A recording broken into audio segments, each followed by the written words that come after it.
Okay, let's unpack this. Let's do it. Today, we are taking a deep dive into an absolutely charged piece of source material.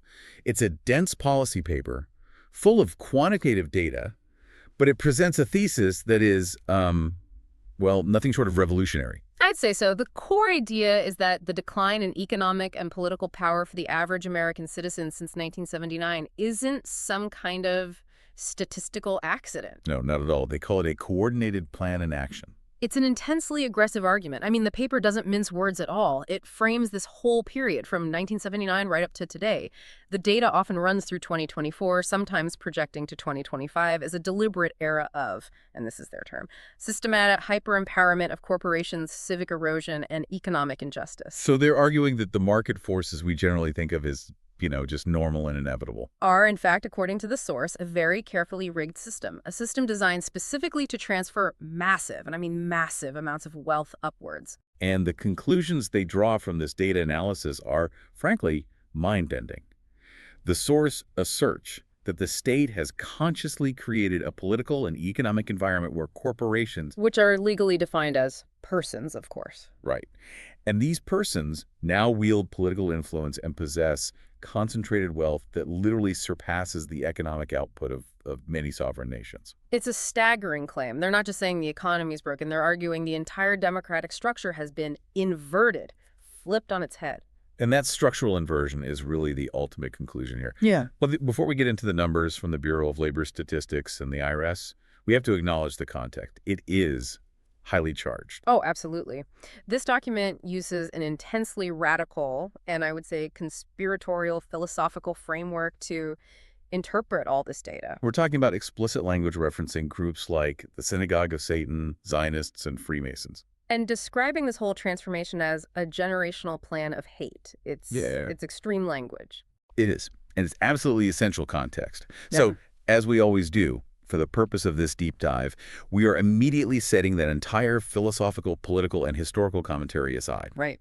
Our mission is strictly analytical. It's quantitative. We're zeroing in on the stack of data they've provided, the numbers, the charts, the public institutional citations that the author uses to build their case for this systematic wealth transfer and disempowerment. That's correct. Our goal today is to really dissect the quantitative and structural underpinnings of this alleged systemic shift. And what's so fascinating, as you said, is that the paper doesn't rely on some kind of secret or unverified data. No. It pulls heavily from verifiable public sources. The BLS for productivity, the Congressional Budget Office, the CBO for forecasts, the IRS for tax data. The IMF, the Economic Policy Institute. All of them, which is a really interesting rhetorical device, isn't it? It is. They're using data from the very government institutions they claim are complicit in this grand betrayal. It gives their core economic claims a veneer of analytical rigor, an undeniable one, really. Even if the ultimate interpretation, this radical conclusion that the entire shift constitutes a massive long-term betrayal or theft, is clearly, highly partisan. The underlying figures themselves demand attention. They do. So we're going to look at those numbers. We're going to see how they constructed their arguments around wage suppression and this monumental shift in the tax burden. All right, so let's start with the central pillar of their economic critique. This is what they call the theft of labor value. This is the absolute foundation. Everything else is built on this. The entire policy proposal hinges on it. And it all comes down to the productivity wage gap, which is something people have heard about, but maybe not quantified in this brutal way. It's brutally quantified here. The source starts with a hard statistic. Yeah. Between 1979 and 2024, worker productivity in the U.S., so that's the value created by the average hour of labor, it increased by a massive 80.9%. 80.9%. So workers got nearly twice as efficient, double their output. Pretty much. A near doubling of output and efficiency by the typical worker. And now, for the punchline. Contrast that staggering 80.9% productivity boost with the corresponding increase in the median hourly wage over that exact same 45-year period. And according to their analysis, using that same public data, median wages only managed to increase by 29.4%. So workers produced 80% more value, but only got paid about 30% Right. more. It's a massive performance failure when you look at compensation, a chasm. That's a 51.5% difference between value generation and compensation. A 51.5% gap. And the paper explicitly argues that this entire gap was captured. It was appropriated by corporate capital and then channeled into things like executive compensation, shareholder buybacks, and profits, rather than being returned to the labor that actually generated it. And this leads directly to the core aha Yeah. moment for the listener, the thing that just makes you stop and really think. It does. They do a very straightforward calculation based on these BLS figures. They ask, what if wages had just kept pace? What if that gap never opened up? Exactly. Had median wages merely kept pace with that 80.9% productivity growth since 1979, the median hourly wage today, in 2024, would be an astonishing $39.80. $39.80 an hour. Instead of the actual median hourly wage they cite, which is hovering around $19.33. Wow. So the median wage should be more than double what it is. That's what the data suggests if you tie it to productivity. That difference, that $20.47 per hour per worker, is presented as the concrete, measurable amount of what was appropriated. It's such a clean, shocking way of defining the injustice. Right. It's not vague at all. It's a specific dollar figure of what they claim was taken. Right. But we need to explore, according to the source, the mechanisms that allowed this capture to happen. The paper doesn't just present the gap. It tries to explain why all that value flowed to capital instead of labor. And they cite three primary structural mechanisms. The first one is the steep decline in unionization rates. Right, which fell off a cliff right after 1979. Dramatically. They argued that the weakening of collective bargaining power basically eliminated the key institutional tool workers historically used to demand their fair share of productivity gains. So without unions, capital just faced no organized resistance. That's the argument. The second mechanism they point to is regulatory, specifically the stagnation of the minimum wage. Which, when you adjust for inflation, has been a disaster. A complete disaster. The source argues that by allowing the federal minimum wage to stagnate so severely, the government actively set a very low floor for compensation across the entire economy. It basically reduced the leverage for even non-minimum wage earners. It sent a signal. It sent a very clear signal to employers that they could suppress wages without any real fear of government intervention or social unrest. And what's the third mechanism? The third is the combined threat of globalization, outsourcing, and automation. The paper argues that capital aggressively used the threat of moving jobs overseas or replacing workers with technology. Even if the technology wasn't quite there yet, the threat was enough. Exactly. The threat was the tool. And they claim these were tools used specifically to divorce a worker's compensation from their actual productivity. So these policy and structural shifts, in their view, created a perfectly legal system for channeling wealth, a system that turned that $20 plus hourly gap into just massive national figures. Let's translate it. Let's do it. That $20 hourly gap, what does that look like in monthly and yearly income? This is the necessary step to build their policy remedy. So for a full-time worker, the paper calculates that this typical wage gap amounts to over $3,543 per worker per month. $3,500 a month per worker. That's over $40,000 a year that one person is generating but not receiving. That's the claim. That is the monthly flow of value generated by labor, but diverted to capital. And this quantification of stolen labor value is the direct logical foundation for their primary policy solution. The universal dividend income, or UDI. Right. And they're very careful about how they frame this, aren't they? Oh, meticulous. The paper is explicit. This is not a socialist handout. It's not welfare. It's labeled as a restorative payment. It's framed as restoring stolen value to labor. Exactly. It's the direct redistribution of the national quantum of that missing wage value. The money is already there. It's just in the wrong accounts. So how does that $3,543 per worker per month translate when you try to distribute it nationally to every single adult citizen? They do the math. They account for the working age population versus the total adult population. And when you redistribute that massive pool of money nationally across the entire adult citizenry, it equates to approximately $2,659 per adult citizen per month. Wow. Over $2,600 a month. And that's before you touch any existing welfare programs. That's the crucial part. They calculate this figure exclusive of any current welfare support. So they see this UDI as the baseline economic correction, regardless of your income or poverty status. Correct. It's a right of citizenship, a restoration of your stolen value.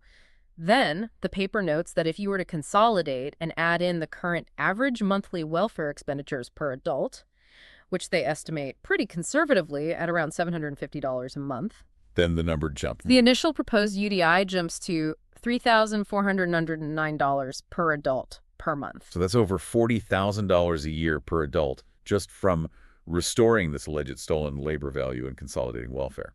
And they even propose a figure for children. They add an additional $1,136 per child. It's a very specific, fully funded model that seeks to prove that the capital already exists in the system to basically eliminate poverty entirely. It's just in the wrong hands. That's their argument. Yeah. And the language surrounding this it's deeply evocative. They argue that labor itself has been, and I'm quoting here, aborted, terminated not in the womb, but in society.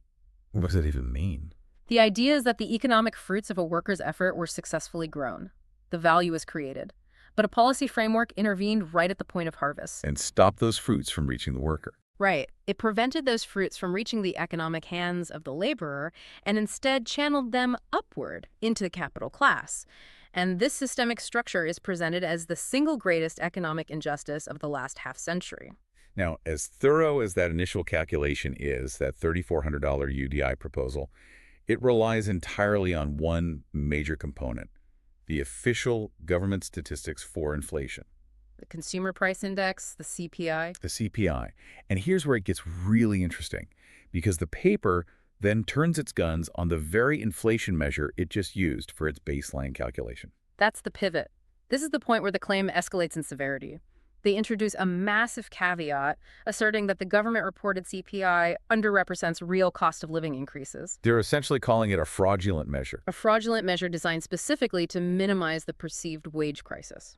So let's break down the numbers they compare. They cite the official CPI reported inflation since 1979 at plus 188%.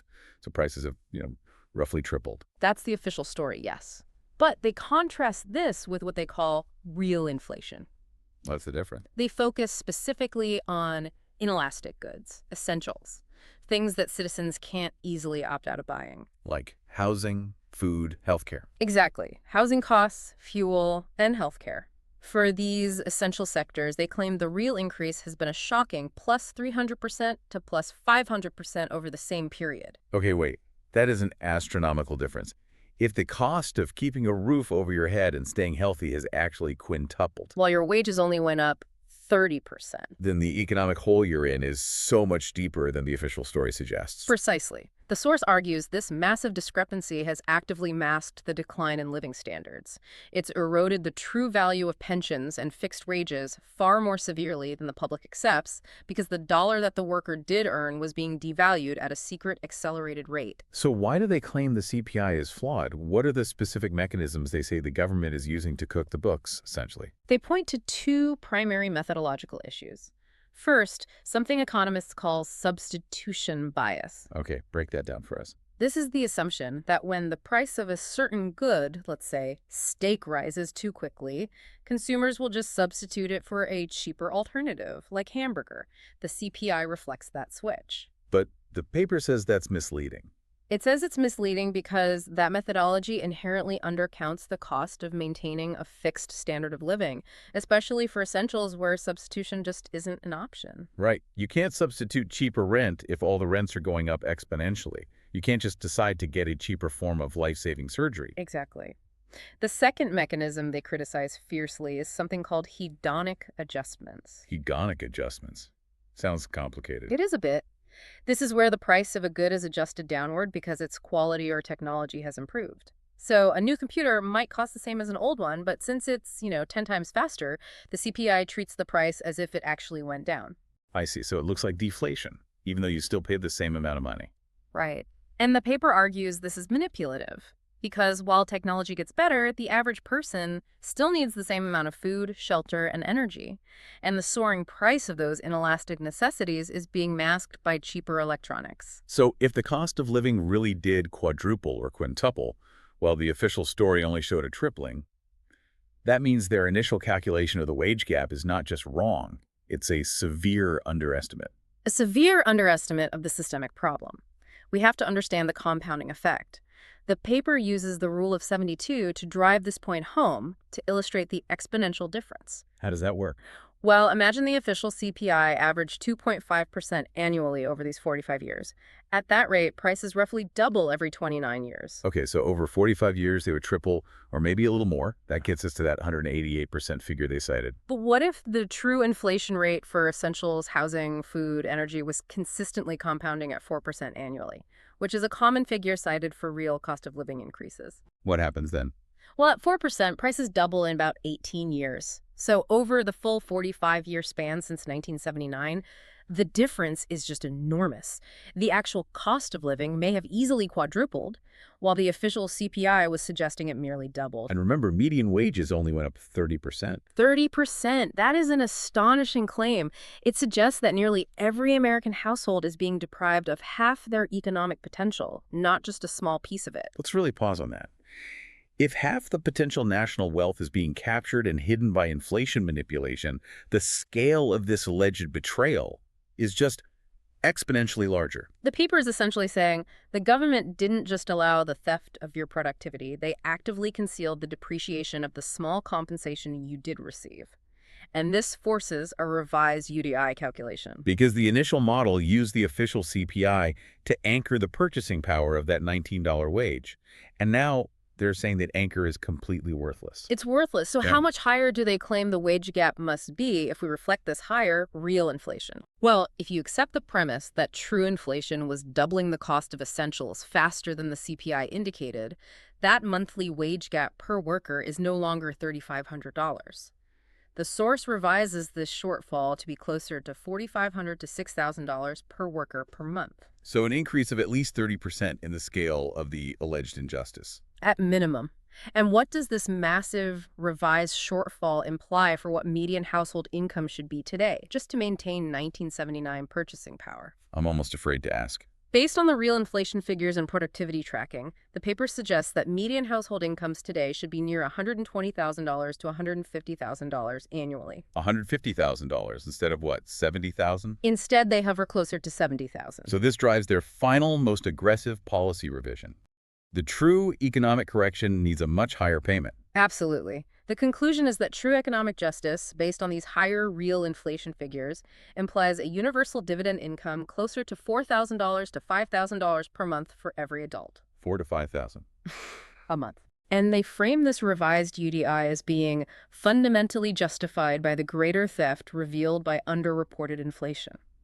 The problem in their eyes is not just market unfairness, it is systemic concealment that enabled this scale of wealth transfer. So to be absolutely clear, the paper's final argument is that because of inflation fraud, the economic hole dug for the average citizen is not just deep, it's exponentially deeper than official figures suggest.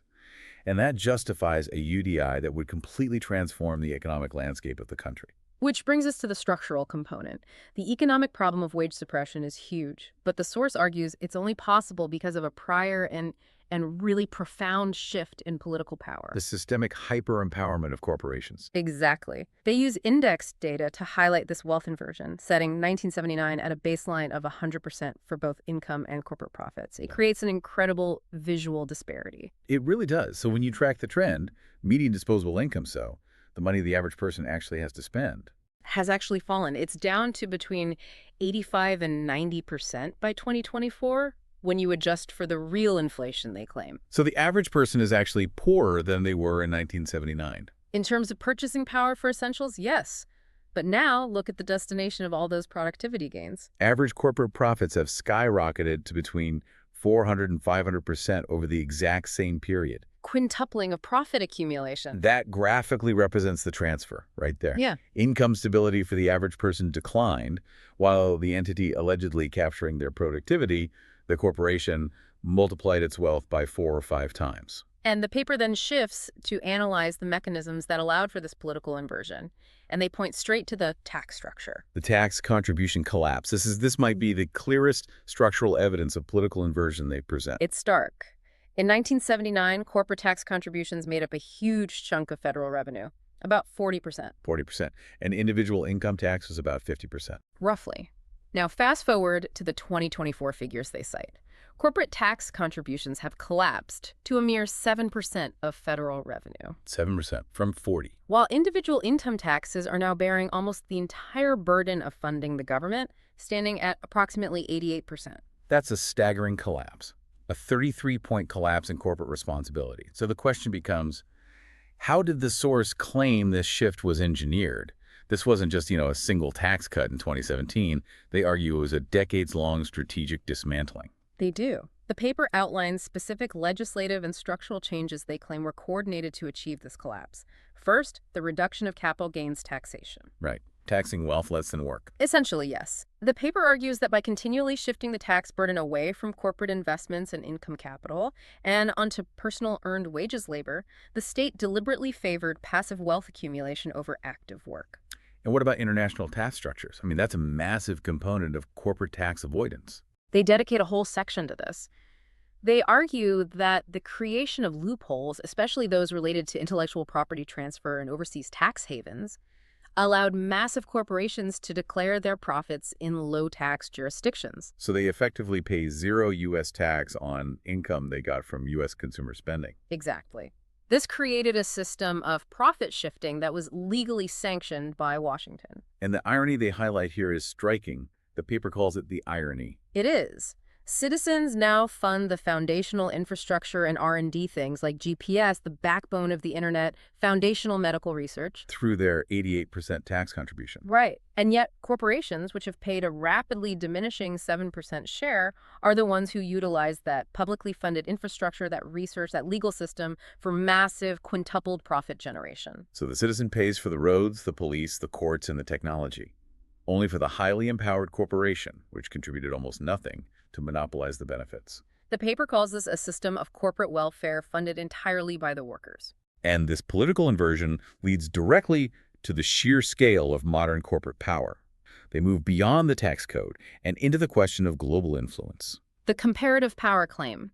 This is designed to shock the listener into recognizing the political implications of this wealth concentration. It certainly does that. The paper highlights that the top 3 U.S. corporations, they use examples like Apple, Microsoft, ExxonMobil, each report annual profits exceeding $80 billion. $80 billion Yeah. in profit. Annually. It's such an abstract number until you put it into context. Well, the context is global. The paper asserts that this level of annual profit for a single fictional entity surpasses the entire gross domestic product, the GDP, of over 140 UN member nations. Wait, say that again. One company's profit is more than the entire economic output of 140 countries. That's the claim. Think about that. A single company's annual profit is more economically potent than the entire yearly output of countries like Costa Rica or Uruguay or Iceland. That's a fantastic, horrifying comparison, and this is the critical link they want the listener to grasp.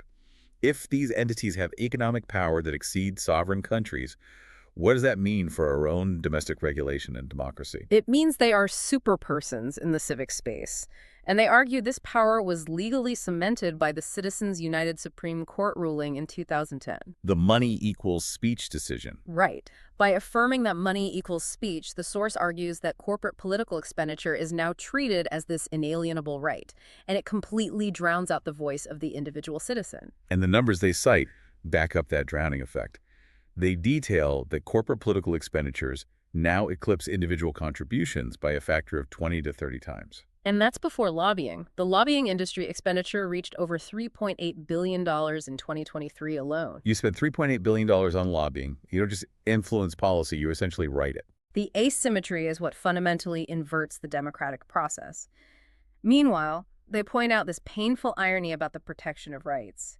Corporations, these fictional entities, are protected as persons with really expansive speech and property rights. But the real citizens, the people paying 88% of the federal budget. They face increasingly severe consequences for minor speech infractions. Right. The source notes that real individuals can face blacklisting, employment discrimination, denial of insurance or digital access, all based on social media activity or even just a perceived political misalignment.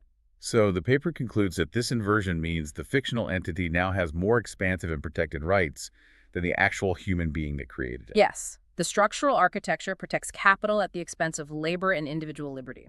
So given that systemic inversion, the paper then looks at the U.S. government's own spending priorities as like definitive proof of where the nation's true values lie. Hmm. And the contrast between military spending and domestic investment since 1979 is, well, it's stark. It's a devastating comparison. They contrast cumulative defense spending. So that includes wars, military hardware, global projection of power, which has topped $18 trillion since 1979. $18 trillion. With cumulative infrastructure investment money spent on roads, bridges, water systems, hospitals, actual domestic well-being. Which has hovered between $4 and $5 trillion over the same period. A 4-to-1 ratio. More. That ratio, 18 trillion versus maybe 5 trillion, tells a profound story about national priorities, doesn't it? The paper presents this disparity not as a simple budgeting preference. No, they call it a clear priority on imperial policy over domestic well-being. And they quantify the human consequences of this imbalance. They detail that while military personnel receive significant funding and societal reverence, Which they should. of course, but the veterans return home to chronically underfunded and crumbling Veterans Administration hospitals. They draw a direct line between that lack of infrastructure investment and increasing domestic mortality. Citing increasing annual deaths due to structural collapses, bridges giving way, aging water systems failing, essential public works just decaying. They even highlight the fatalities suffered by infrastructure workers each year, arguing that these people, who are absolutely essential to our domestic stability and safety, receive none of the reverence or dedicated funding that's showered on military personnel. And the source uses this comparison as definitive proof that the state values external projection of power and, corporate globalization mechanisms over the internal health and safety of its own citizenry. And this prioritization, they argue, necessitates not just the economic restoration of the UDI, but a profound structural solution to restore civic accountability. Which they call earned citizenship. This is their second key policy demand, introduced via the Civic Responsibility and Community Engagement Act. It's designed to address the political disempowerment by changing who is granted full civic rights in the Republic. So what are the specifics of this act? I mean, how do they propose to restore this earned citizenship? It sounds pretty radical. It is. The act proposes amending relevant laws to make verified community or military service a prerequisite for some of the most fundamental civic privileges. Which are? Specifically, voting, holding public employment, or standing for candidacy for public office. Wow. So just being a citizen isn't enough anymore. You would have to prove you've invested in the public good to exercise the highest rights of that citizenship. Exactly. The paper argues that true privileges in a republic must be earned through contribution and verified sacrifice, not just inherited or taken for granted. They say the erosion of civic engagement has allowed these self-serving political classes to emerge. So what is the specific requirement? What do they propose citizens would have to do? They demand a minimum of 4 years of part-time community or military service. This isn't mandatory universal service, to be clear. It's a prerequisite. It's a prerequisite for full political participation, and they specify that this service would be documented and verified by nonpartisan local community oversight committees to prevent any political abuse. And what kind of duties would this service entail? What are they talking about here? They suggest a pretty wide range of essential local services, things like working in understaffed public schools, caring for the elderly, maintaining public lands and infrastructure, local emergency preparedness, or, of course, serving in the military reserves. The key being that the service must directly contribute to the public good and be verifiable. Right. So the ultimate goal, then, is to force a reestablishment of a civic norm where the duties of citizenship must actively precede its benefits. The intention seems multifaceted. It is. It aims to strengthen leadership by ensuring political candidates have real-world public service experience. It seeks to instill a shared civic understanding across different demographics. And most critically, it aims to ensure that those who ultimately make the decisions, the people who vote, who run for office, and who work in public service, are the ones who have actively invested years of their life into maintaining and understanding those institutions. It's a drastic measure, no doubt, but it's intended to restore integrity and accountability to civic life by forcing investment before participation. stepping back now. The overall narrative painted by this source material is one of profound, systematic, multi-generational betrayal. And it's all anchored in this hard data about productivity and tax shifts. The core summary remains clear. The U.S. government, particularly since that 1979 structural pivot, empowered these artificial corporate entities to dominate the civic space, reap disproportionate wealth through value appropriation and radical tax breaks. While actively suppressing the economic welfare and the rights of real human citizens. And they insist over and over that their proposals, the UDI to restore economic power and the Civic Act to restore political accountability, are not revolutionary. They're consistently framed as restorative actions. Yes. They're seeking to recover a republic that the authors believe has fundamentally abandoned its duty to protect its people from the abuses of capital. The goal is to enforce justice and revive participation, not to completely destroy the economic base. Though the proposed UDI would certainly redefine capitalism as we know it. Absolutely. Now, we absolutely must address the surrounding context. While we have focused on the policy and the quantitative data, the radical philosophy and the commentary that frame this policy paper are essential for understanding the intense level of perceived injustice that's driving this analysis. We have to.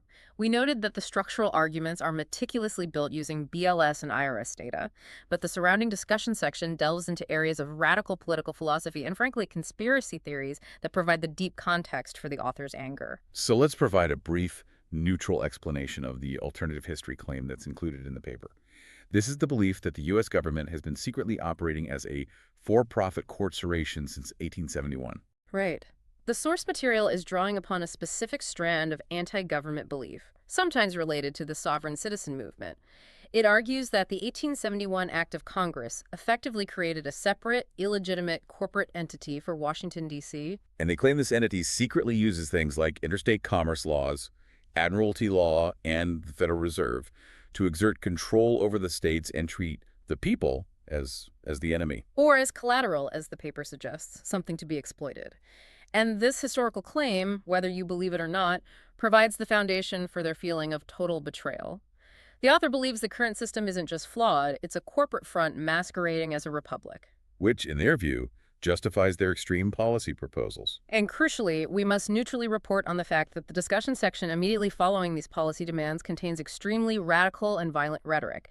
This is critical context for understanding the visceral anger driving the data analysis. Yes, the source material includes explicit discussions of highly inflammatory and frankly dangerous concepts. Specifically, it includes rhetoric related to the mass public hanging of nearly everyone in power, or an active service of the powerful. Including all the adults in their bloodlines. Yes. The language goes even further, mentioning targeting entire bloodline throughout the world for death. And we must state clearly and impartially that we are only reporting this inflammatory language to provide context. It shows the profound level of perceived injustice, hatred, and anger that fuels the structural analysis and the policy demands within the document.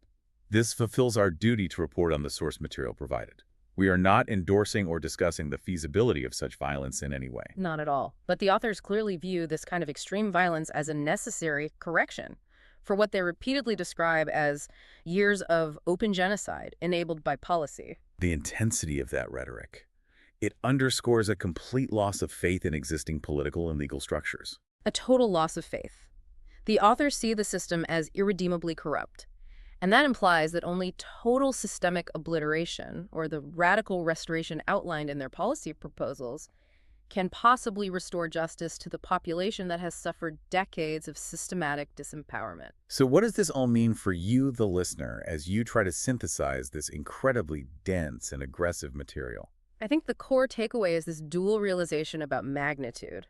First, the staggering economic disparity, which they quantify with that revised UDI figure of $4,000 to $5,000 per month. Right. And the author argues that's the true measure of 45 years of labor value appropriation made exponentially worse by intentional inflation fraud. It really forces you to question the true scale of economic inequality in the country. And second, the profound structural shift in political power. I mean, we're talking about the collapse of the corporate tax contribution from 40% down to just 7%.